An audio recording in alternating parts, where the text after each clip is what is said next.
Life Management Science Labs would like to acknowledge that we live and produce this podcast on the traditional lands of the Wurundjeri people. We'd also like to acknowledge the traditional owners of the lands of our listeners and our international colleagues. We'd like to thank and pay our respects to their elders past, present and emerging.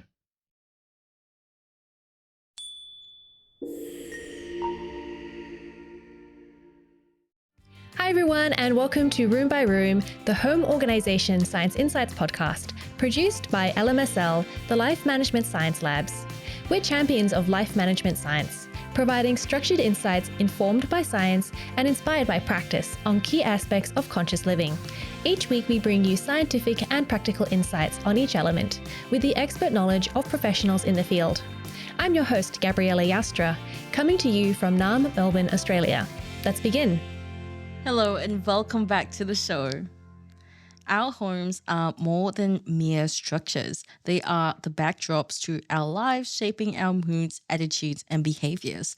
But have you ever wondered about how massive a role architecture style plays in creating a certain atmosphere within your home? I mean, from the grand Victorian to the minimalist, modern, or laid-back coastal, each housing style carries its own unique energy. And of course, there are ways to transcend these conventions, but all this and more is exactly what we'll be exploring today. We're speaking to Hing-Wah Chau, Victoria University's course chair in building design. Now, prior to joining VU, he taught architectural design at the University of Melbourne for 8 years and had over 10 years of professional practice experience in Hong Kong as a registered architect. So, hi Hing-Wah, it's lovely having you here. Welcome to the show. My pleasure. So, as someone with extensive experience teaching and practicing architectural design, how would you describe your design ethos? It's a very good question. Maybe let me introduce myself and give a background. So I was born in Hong Kong. I received architecture education in Hong Kong at the University of Hong Kong before I migrated to Melbourne in 2010. As you mentioned, I work as a practicing architect in Hong Kong for over 10 years before I come to Melbourne to teach architectural design and theory. First at the University of Melbourne for 8 to 9 years, and then I moved to Victoria University. So as an architectural student, I receive a lot. That means that during the architecture education, I study a lot and then go through a lot of different architectural styles that you mentioned. But one very particular influence, I think if you ask a lot of architecture students, they will maybe provide the same answer, is the modern architecture that we really love. And then that is quite influential. Okay. Well, that's really interesting to hear. Now, what do you mean by influential? Because like a turning point in the 1920s, 30s, what we call the emergence of the modern architecture that really deviate from the classical architecture in the past. And at that time, some modern architects, they emerged like Le Corbusier, Fernand Wright, Mr. Randero. They proposed a lot of new architectural thinking. For example, the architectural designer house Villa Savoy, designed by Le Corbusier, he proposed what we call 5 points of architecture. So that really influenced the subsequent generations, how they perceive architecture or even interior spaces. Okay, that's really interesting. So before we go further into detail, I would love to get to know you better. This is Have You Met Hing-Wah? And the first question I would love to ask you is, what do you like to do in your spare time? Good question. Because I have 2 little daughters, so the most important thing during the nighttime is to tell story to them and then to sing songs to them before they fall asleep. Oh, that is adorable. This is the duties and responsibility as a father. And what about outside of the home? Is there a favorite activity that you like to do with your daughters? Favorite activity is attending swimming classes every week. So when the older daughter attends a swimming class, so I swim with the younger daughter. We can't expect like a 2-year-old daughter to swim, but just to play with water. Yeah, it's always good to get them acclimated to the water. Yeah, that's the quality time with my Yeah. daughters. Yeah, I did some swimming when I was growing up too, and my parents did like make sure that I was familiar with the water as well. So yeah, that sounds like a good route to go in. But back at home, is there room or space that you're particularly fond of? Yes, good question as well. So I like the space. That's a reading corner. So which is close to the kitchen, but with a lot of bookshelves. So before the birth of my daughters, on the bookshelves, all my architectural books and then files. But because of the birth of the first daughter and the second daughter, so all the books basically replaced by children books. And do you read any of the children's books yourself? Yeah, I read for them, so they always ask me to read, and then because of my I come from Hong Kong, so some books written in Chinese and some books written in English. Yes, so we'll quite emphasize on the exposure of Chinese language. That's really them. good. Are you teaching them how to read Cantonese as well? Yeah, actually, at home we speak Cantonese. Wow, that's a good route to go. My parents didn't speak any Mandarin or Cantonese or Teochew at home, and now I can't speak any very fluently at all. Because to me, English is so easy. We don't worry about the English speaking skills. But we just, once they stick to English, they will not willing to learn such a complicated language like Chinese writing. It's so complicated compared to A to Z. Yeah. And also the tones, the speaking skills. Yeah, I think that's very important because in the world, one over four, actually 25% of people, they are Chinese, they speak Mandarin or Cantonese. So it's very important for them to expose to a multicultural context. Yeah, it would be really good for them to network in the future as well. Something that I definitely regret not valuing enough when I was younger. But are there any instances where your daughters would like speak back to you in English? Yeah, it's a very interesting observation. We always insist to speak Cantonese, but once we have like friends to come to our place and then they speak English, then my daughter automatically convert to English speaking. So we are very amazed. Oh, she really speaks quite well in English. Yeah, but we just don't provide the opportunity for her to speak in English in front of us. Right. But definitely, for example, when she go to schools and she communicate with other kids, yeah, she use English. Yeah. Well, that's good to know. Now, diverting back to interior and architectural style, do you have a favorite? Do you have a favorite interior or architectural style? Yes, as I mentioned, I like the modern architecture. So that's why, because I love travel. So every time I travel, I would like to visit some designer houses. Yeah. As I mentioned to you yesterday, I list 4 houses that I think are quite important. Basically, when I think carefully, they are all basically it's modern architecture, but a little bit deviation. Yeah. Yeah. Depending on the location of the house. Yeah. And do you have like a favorite color palette or color scheme? I like the atmosphere that is people feel comfortable. Of course, some grayish tone like white, black, gray. That is the basic, but maybe some accent color, but not too strong. I don't like very bright red or. Yeah, those are too exaggerate for me. Yeah, the ones that are more like understated. Yeah. Yeah, that sounds really nice. Now, finally, before we end off the Have You Met section, what is your definition of home organization? Home organization, organization. The term of organization is like a very systematic. It's like a framework. But normally, for us, home is a place that you can relax, you can enjoy. Because for example, like 9 a.m. to 5 p.m., you go out to work, you go to the office. We can say that this is office organization. But once we go back to home, I think we try not to emphasize the organization. We just want people to feel relaxed and enjoy. Yeah, less restriction. Yes. Yeah. But do you think it's important all to stay organized at home? Do you think that helps with relaxing as well? Definitely. I'm always like, because I have two kids now. The term organization is a little bit hard to achieve at the moment. It's so chaotic. No matter how you put them in the order, but a very short period of time, and then they all become chaotic again. Yeah, it's hard to mention about organization. Yeah. But I think it's also a challenge for us as a parents, how to train the kids to be more disciplined. Yeah. I really like some early learning education they call Montessori. Yeah, Montessori is a very good system to train kids to be more organized, to be more disciplined. Because the mainstream of childcare center now is pay-based. So that means the students, the kids can play whatever they want, relax. It's very free.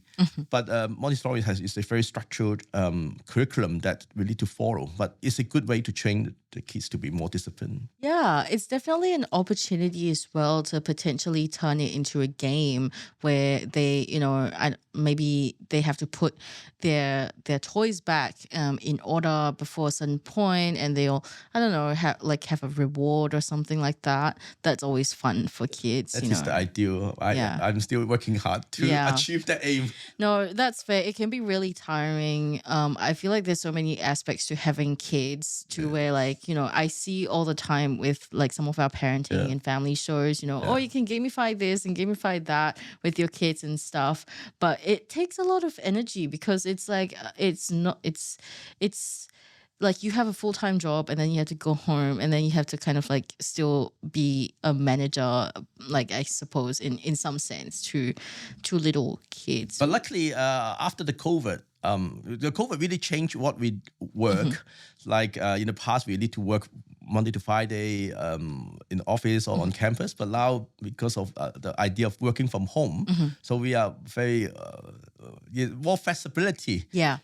In case we really need to go back to the campus, otherwise I spend a lot of time at home, work from home. But that is another challenge: how to be focused on work at the same time to take care of the kids. That's another story. Yeah, but I feel you in that because I have a cat at home and he won't leave me alone. So I need my own room for my office now. So is that the situation you have at home as well? Yes, that's always just challenge. But luckily, my wife is a kindergarten teacher. So it's not a problem for her. Like in the kindergarten, she look after 20 kids at the same time. So only have 2 kids at home. Comparatively, is less challenging. Yeah, it must be the bee's knees for her. That's great.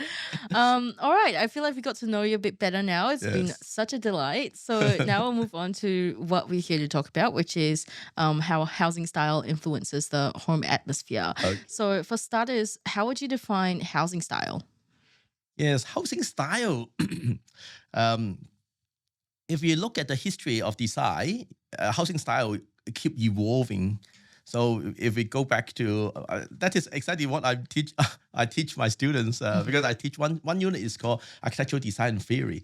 So we cover the design movement, the trajectory or the timeline. So we go through different period of design from arts and crafts and Art Nouveau, Art Deco, Bauhaus, minimalism, pop art, postmodernism. So basically, house style is like that keep evolving and according to different period of time, and also depends on the culture and location of the country. Yeah, it sounds really fluid. But when we're talking about, like, let's say in comparison to interior style, what is the difference there? Architectural style and the interior style, they go hand in hand.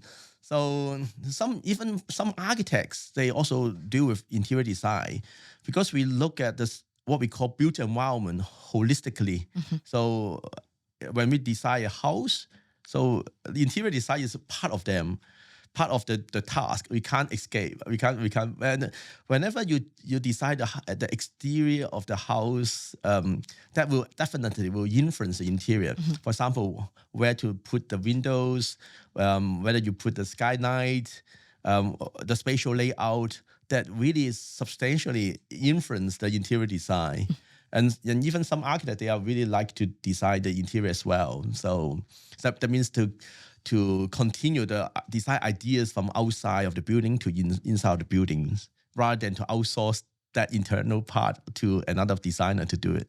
Right. So, what are some examples of housing style and the atmosphere that is commonly associated with it? So, for example, you mentioned before Bauhaus and postmodernism as some examples of housing styles. So, what kind of atmosphere would be associated with those? Yeah, for example, in the beginning of our conversation, I mentioned about the Villa Savoy.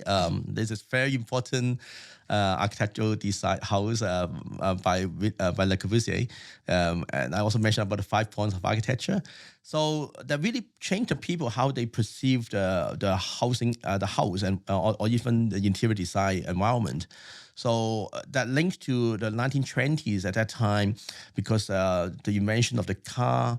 So the design itself for the ground floor, Le Corbusier as an architect already incorporate the driveway, the turning circle of the car, and to incorporate as a facade treatment, and how to. That means starting from the outside, when the person who drives the car to approach the house, the whole journey already starts. That means how to perceive the exterior of the house, and then how to open the garage door, how to park the door, and that so dynamic and so fluid. The whole journey, what we call a spatial experience, starting from the car, and after parking the car, so how to break, because conventionally we will use like a staircase to connect the lower level to the upper level, but Le Corbusier use a ramp. So the dynamic fluid, the spatial flow from lower level to the upper levels continues. But when people like walking up the ramp, when you change the angle and direction, and you perceive the space will be different, because it's like a continuous journey, and then you are going upwards through the ramp, and then you turn another circle, and then you turn around and you observe the space will be different. And once we arrive at the upper level, he designed a very beautiful courtyard and sky gardens, and because he used a lot of horizontal windows, that means the user can enjoy the unobstructed views, because there's a very beautiful greenery space around the house, so that really capture or maximize the site potential for people to appreciate the environment. Yeah, so how to brand the house to the surrounding natural environment, that is also his consideration. And then the ramp continues from the first floor to the roof. So the roof is a roof garden. So his idea is, once we build a house, we want to compensate the land that we lost. So he used the same area of land as the roof garden. And at the same time, the roof garden provide a like observation deck. That means that the user can observe the surrounding, like a panoramic view of the building. So that's why the continuity, the spatial journey starts from the garage to the first level to the roof, and it's so coherent. It's like a holistic spatial experience. Right. I was actually going to say that the idea of the ramp, it sounds like it would be like the aesthetic, the overall aesthetic would look more like smooth, because with staircases it's kind of like breaking apart, they're kind of like bits and pieces, and not to say like I hate staircases or anything like that, but like compared to a ramp, a ramp probably is a bit more visually appealing because it's easier on the eyes, and on top of that, it seems like it like kind of ties the entire compound together almost. So that's really interesting. So now let's talk about the use of space in various housing styles.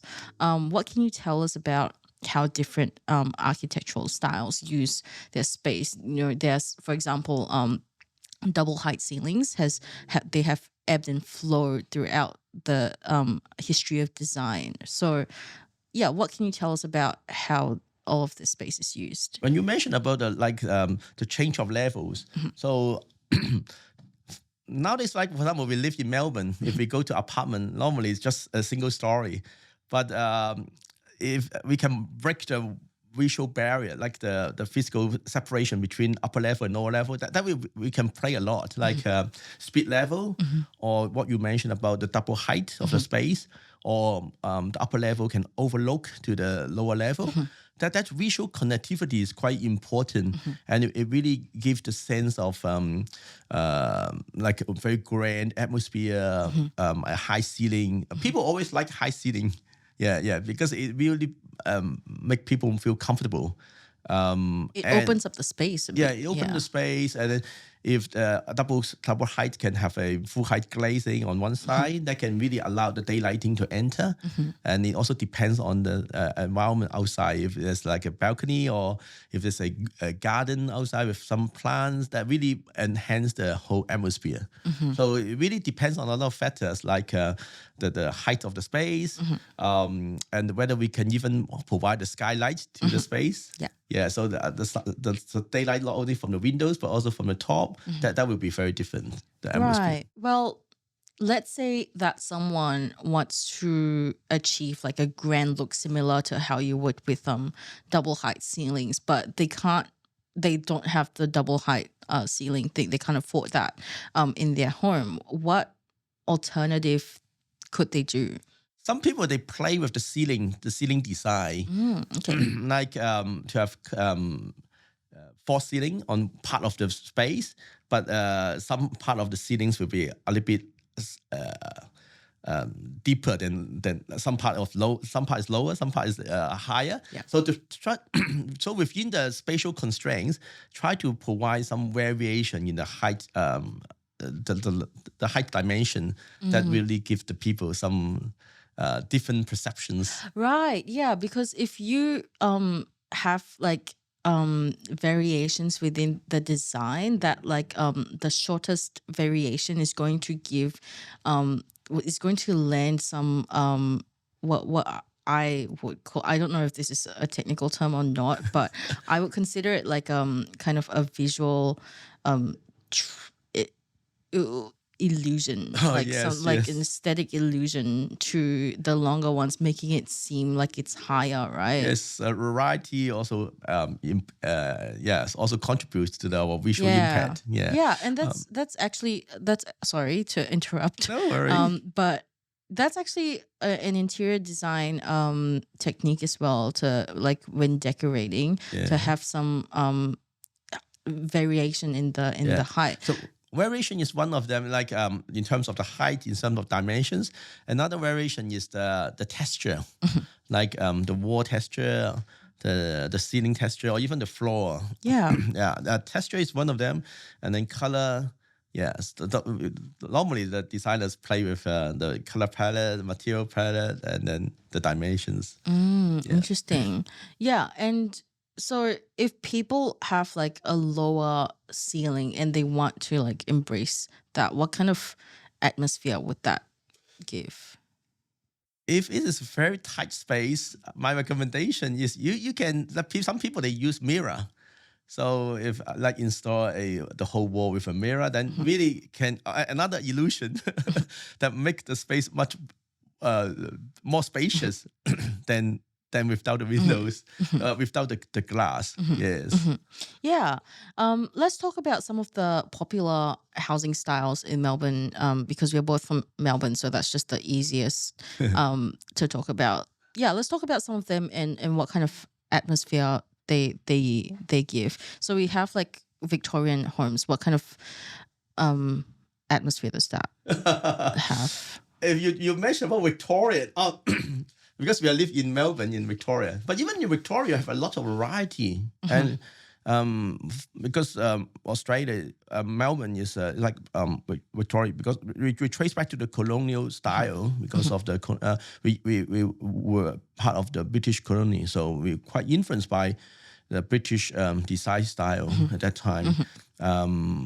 for example, it's very traditional classical style. So, for example, if you go to see the Parliament House or State Library, those are very classical with Greek columns like Ionic columns, Corinthian columns, or Doric columns. Those are very traditional classical elements. And at that time, people pay attention to the facade, how to design in a very well proportioned manner. Yeah. So, but once the modern movement imported to Melbourne, then it's another story. We can see a lot of contemporary style that is more like to break through from the previous classical origin. And because we live in Melbourne, so you live in Melbourne City, you can see a lot of like very innovative design as well. For example, our MIT is very proud of the design culture, and then you can see even the campus itself is a lot of new, very innovative style and innovative materials they use and explore the differences. Yeah, so I think in Melbourne we are very lucky because we can have different variety of houses, and we can expose. You don't need to travel overseas, but even within Melbourne, we can see a lot of different styles, and we can explore. And the lucky thing is, for example, a lot of houses, even designer houses, from time to time they have like some public auctions. Then we can go and for house inspection is free of charge, and then we can enter, and then we can walk around, have a look, and then receive the floor plans. I do love going for that reason. So normally we could not, because without the consent of the owners, but a house inspection is a very good opportunity. Another opportunity is every year we have a Melbourne Open House. Melbourne Open House in the end of July every year. In the past, it was a free event, but now we just need to pay around $7, and then we can register and then visit not only houses, but also like some office buildings or some organizations that normally is closed, not open to the public. But on Melbourne Open House Day, on one particular Saturday and Sunday, it is open, and we are welcome to go. And then normally we provide with guided tours. Like we have the chance to engage with the designers. The designer will explain about the design concepts. So which is really a good opportunity. That's really interesting. Yeah. So how would you, to circle back to the various housing styles, how would you describe the difference in atmosphere between like an old Victorian home versus more contemporary, maybe a very distinctive differences is when you talk about Victorian homes, normally the spatial arrangement is a compartmentations. So it's a long hallway, and then with compartments like a room for living room, and then dining room, and then a powder room, and then bedroom and the living room. They separate into different rooms with linked by long corridors. And so and what kind of atmosphere does that emit? Depending on of course, different houses will have different design style, but for example, like some. At that time, Victorian homes, if this is like a townhouse, like a row house, like in Melbourne, for example, because I live near Melbourne Uni before, in Carlton, we can see a lot of houses. They are very packed together. Yeah. They are quite long and lengthy. Yeah. We just have a very limited window exposure on both ends of the house. So normally the middle part of the house will be quite dark. Yeah, and when you open the door, you can see a long hallway. Yeah, that is very different from the contemporary or modern style that we would like to have an open plan. We would like to introduce more daylight into the interior. The kitchen is open plan, have more connection between the living area and the dining area and the kitchen. So it's a totally different concepts. Yeah, and it really does illustrate how the layout of a house can affect your home and daily life as well. Because if you are if you tend to entertain your friends and family a lot in your home, an old Victorian home may not be the most convenient or pragmatic for your daily use because it's so snaking along and everything's compartmentalized. The dining room tends to be smaller and narrower as well. I mean, not to say it's not useful at all or like it can't be done. It can absolutely be done, but a more open concept modern home would probably lend more use to like But then also, entertaining. we can say that it also provides a lot of opportunity for designers to do what we call retrofit. Like, yes. take the Victorian homes and then how to like break the walls or open up some space for social gathering, as you mentioned. Yeah, for example, when I was studying at Melbourne Uni as a PhD student, so the librarian was really good and very friendly. Always invite us to go to her house for a party, and she lived in a Victorian home. So it's a long corridor, but at the far end of the corridor is a big living area and dining area. And the good thing is it opens to the backyard, and the backyard she spent a lot of time to do the gardening. So that becomes, even it's a Victorian home, but it's a very welcoming space. We love to spend time in the backyard to chat and catch up. Yeah. Yeah. So have you seen any cases where an old Victorian home has been retrofitted for more contemporary uses? Yes. Yeah, yes. tell us about them. That's very common. Like I also have had opportunity to visit like North Melbourne. In North Melbourne, there's some opportunity, and I also know an architect who worked in North Melbourne. That particular context, the house, some houses are very old, but that really provided him a lot of opportunity to propose some new ideas and then talk to the house kind and convince them that and then outcome is they're willing to spend the money. If for example say if they're willing to spend, they plan to stay in their house for the coming 10 or 15 years, and also for the sake of the kids, and that may be a possibility to modify the spatial layout and arrangement, and that contribute to the family activities and then social gathering. So that's a possibility. Yeah, that is really, really interesting. So all of this to say, do certain housing styles tend to lend themselves better to particular lifestyles or stages of life at all? What do you reckon? Yeah, when you talk about stage of life, my personal experience is the same. Like once the family has the kids, the pattern will be very different. Yeah. The demand's different. Yeah. And later on, when the kids grow up and then empty nest, that will be another challenge. So the personal needs of the house and requirements always change depending on the family structure, depending on the family members. Yes. Yeah. Okay.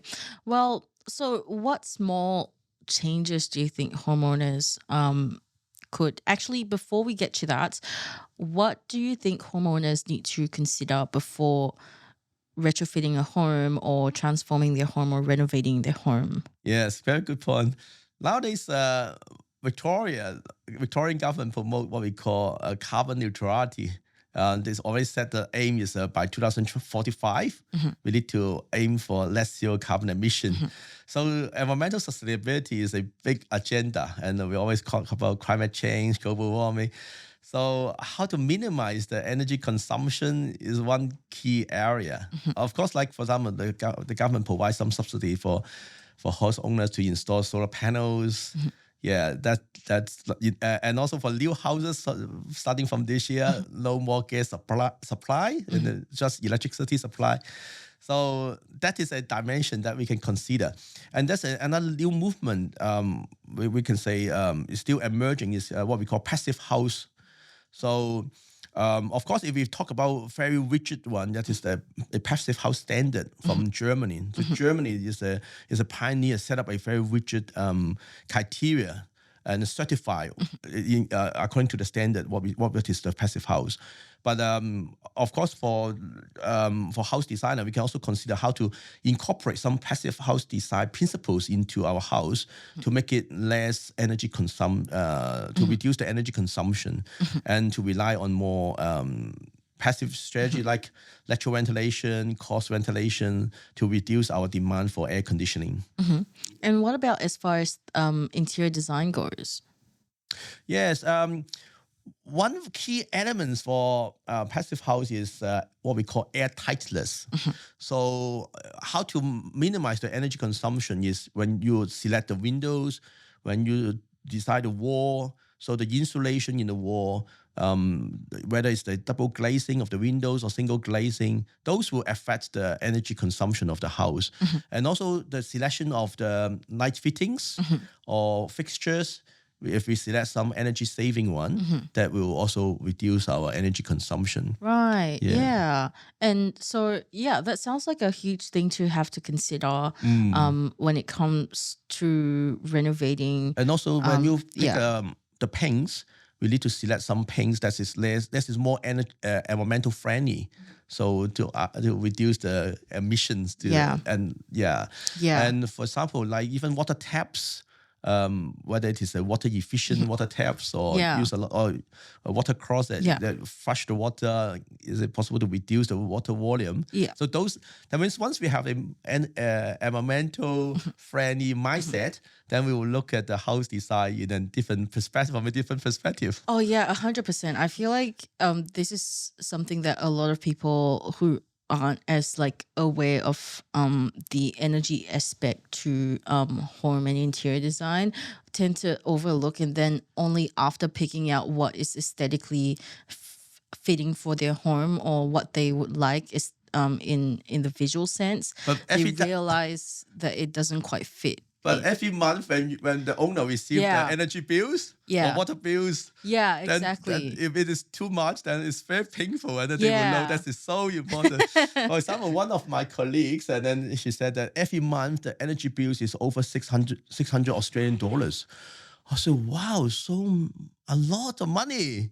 And then she said, because during the winter time it's so cold, we always turn on the heater. Oh, that is the problem, because the house itself is a leaking house. It's not airtight, it's not well insulated. Then no matter how you turn on the heater, the heat will release or escape from the house. Yeah, so if it is a well-designed house, the heat is trapped inside the house, and you will spend less money on heating. Okay, so to go back to the visual aspect of home design and housing styles, what do you think homeowners can do to incorporate modern elements into older styles of houses without compromising the overall atmosphere? One very simple thing is to introduce greenery into the house. That is a term called biophilic design. So it sounds like a very academic term, biophilic, but the simple thing is just to bring greenery, plants into the interior space, because people love to have a close relationship with nature. So if it's a Victorian house, historical one, if you don't want to touch or you don't want to spend a lot of money to break the wall or to renovate, but adding some greenery elements, nature into the house, that really change the atmosphere, and people love it. Yeah, I do notice that greenery tends to tie things together very, very well. So yeah, that's a really good simple piece of advice. And so are there any interior style or architectural style resources that you recommend for homeowners who are looking for more guidance? People love to visit IKEA during the weekend. And I think it's a good thing, because there are so many options for you to choose. And then the good thing is they already set up like, this is the kitchen, this is the living area. This gives you some ideas. And it's very affordable, the cost. Yeah. So if you cannot bear to spend a lot of money for renovation and to hire a professional designer, go to IKEA. I think it's good. I do go to IKEA for ideas, but I don't buy furniture from IKEA. I think the idea is fine. Then how to use the space, or how to tidy up the space, or how to maximize the storage space. Those new ideas is quite interesting. Yeah, and everyone loves an IKEA trip. Like, don't don't lie. Especially during the summer, if it's so hot outside, it's good to go and enjoy the air Oh conditioning yeah, inside. and the meatballs. Okay, enough about this IKEA And also advertising. the kids like to stay there because a lot of kids friendly toys there. Oh yeah, so great for in the parents. yeah, for example, drawing or playing with some Lego box. And Yeah, that's definitely not why I go there. Yeah, so last but not least, how do you see housing styles evolving in the future? I would say from a long, I think now it's emerging. Because previously I took students to Japan, and then we visit. Japan is really advanced in terms of the house design, in terms of the housing technology, and they introduced smart home design into the house. I think that may be the new trend, especially when we talk about AI, the impact of AI to the environment. For example, depending on the house, the family structure, like if you have an old adults living at home, so the safety is always a concern. For example, the old person who walk to the toilet and then fall accidentally. So if we can design the house in a smart way that have some sensors and that can trigger some alarm or something like that, then that will to improve the sense of safety and security to the users. Yeah, for sure. Smart homes are definitely on the up and up, and I always found it really intimidating, which is probably a sign of my age. But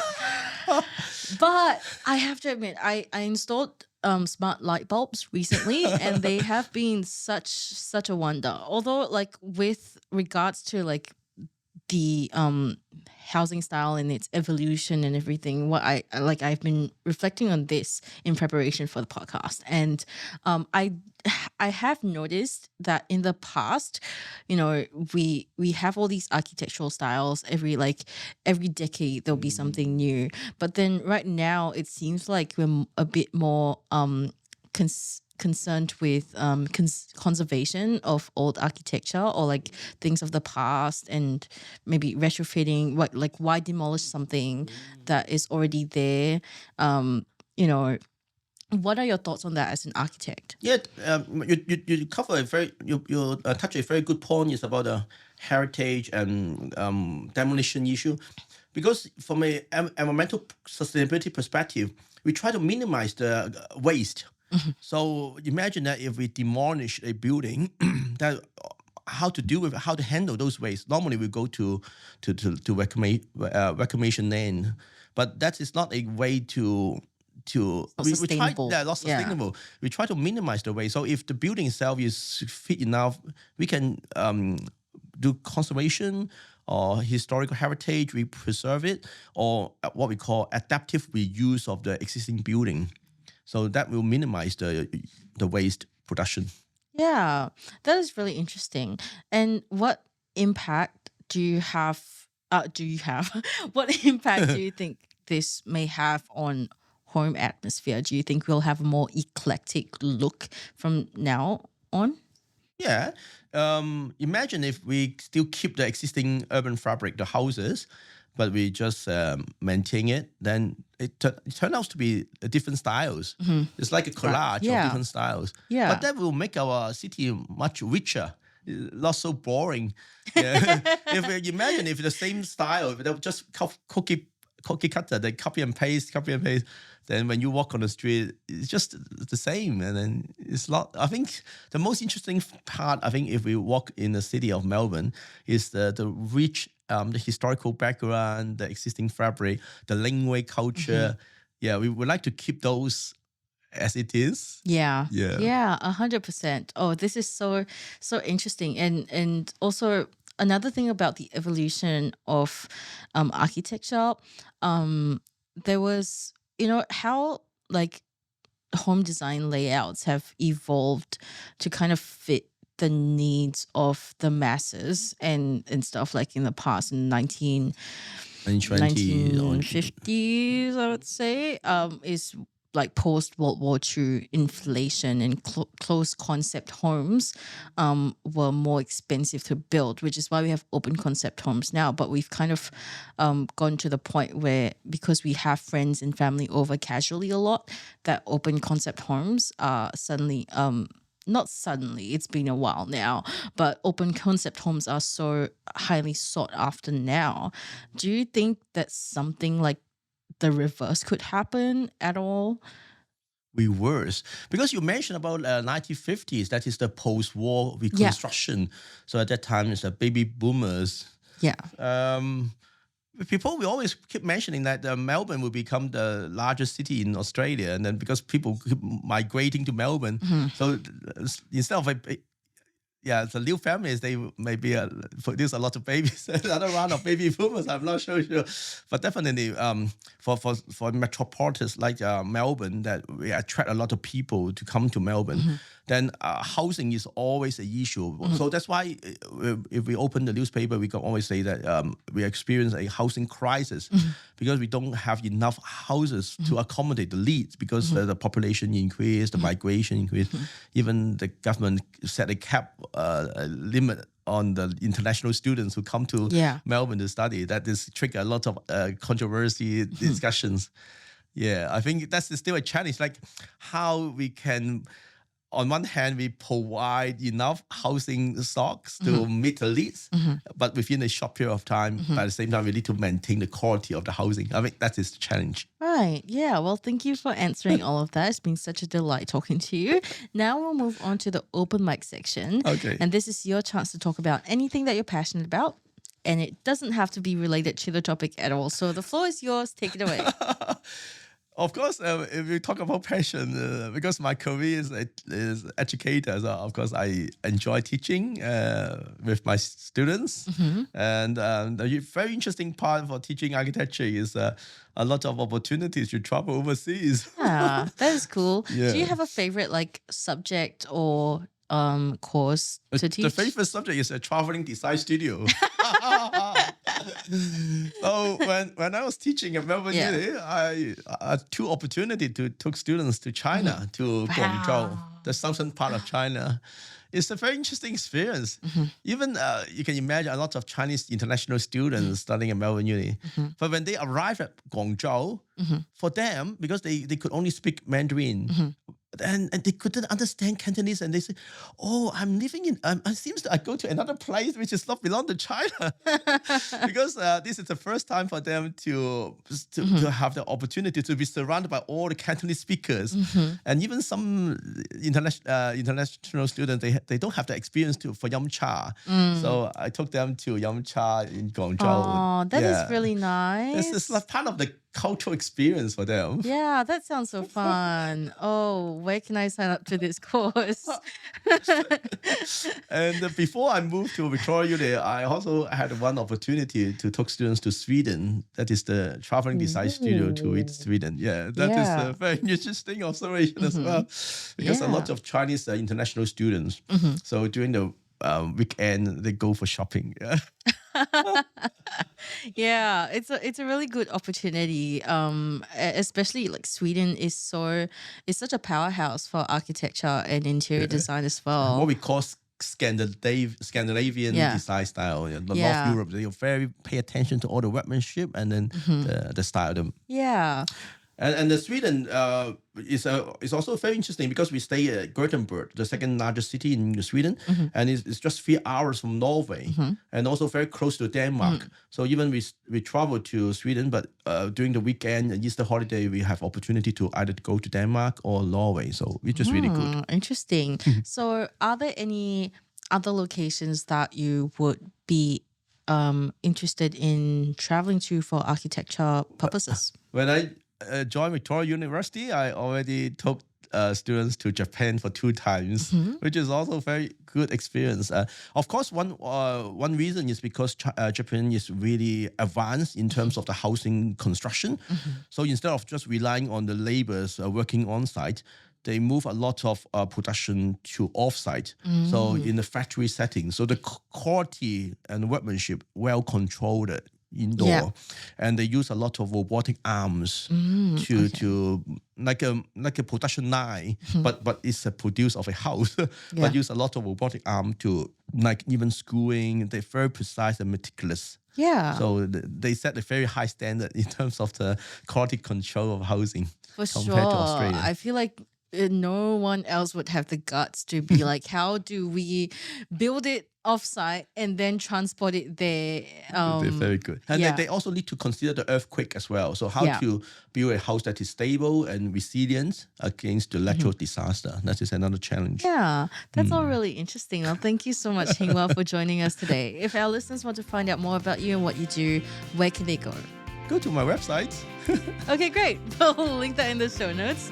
Thank you everyone for tuning in. We hope you learned a bit about housing styles and how they can influence your atmosphere at home. I sure have learned a lot from Hing-Wah. So yeah, we'll catch you in the next episode. Thank you for tuning in. You've been listening to Room by Room, produced by the Home Organisation Science Labs, a division of LMSL, the Life Management Science Labs. More episodes like this from across 10 life management perspectives can be found by searching LMSL on Apple Podcasts, Google Podcasts, YouTube, Spotify, and other podcasting apps available on your smart devices. If you enjoyed this episode, please consider rating our show, sharing it, and subscribing to our channel, as it helps other people find it so we can grow and bring you more quality resources. More of our work can be found on our website at ho.lmsl.net, where you can join our movement. I'm Gabriella Yastra. Thanks for tuning in.